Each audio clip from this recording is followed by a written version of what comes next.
В Ленске прошло предварительное голосование по выборам кандидатов от «Единой России», которые представят партию на выборах в Госсобрание Алтумен и Совет районных депутатов. Но обычным голосованием дело не обошлось.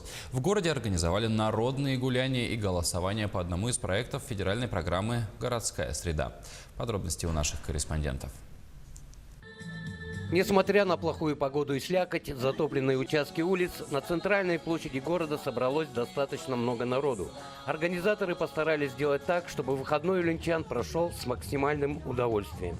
У нас была подготовлена музыкальная, так скажем, развлекательная программа, которая включала в себя концертные номера и викторины, конкурсы, игры прямо на сцене.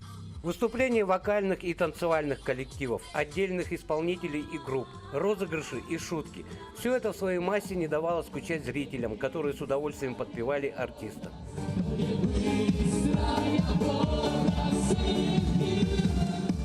Если согреться не помогал танец, желающие могли выпить горячего чая и отведать шашлык.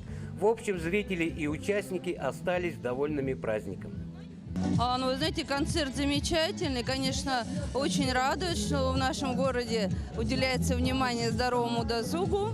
Ребята все прекрасно исполняли, выступали.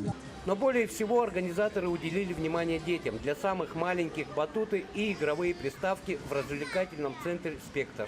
А на улице малышню ждали ростовые фигуры и игра в дартс.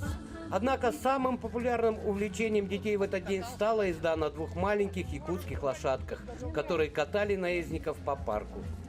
Ну, с утра я в первый раз был, а вот сейчас уже второй раз. Мне очень понравилось. Молодец. Не страшно? Нет, там только если привыкать, то вообще будет не страшно. Сергей Евсюков, Виталий Андреев, Ленск.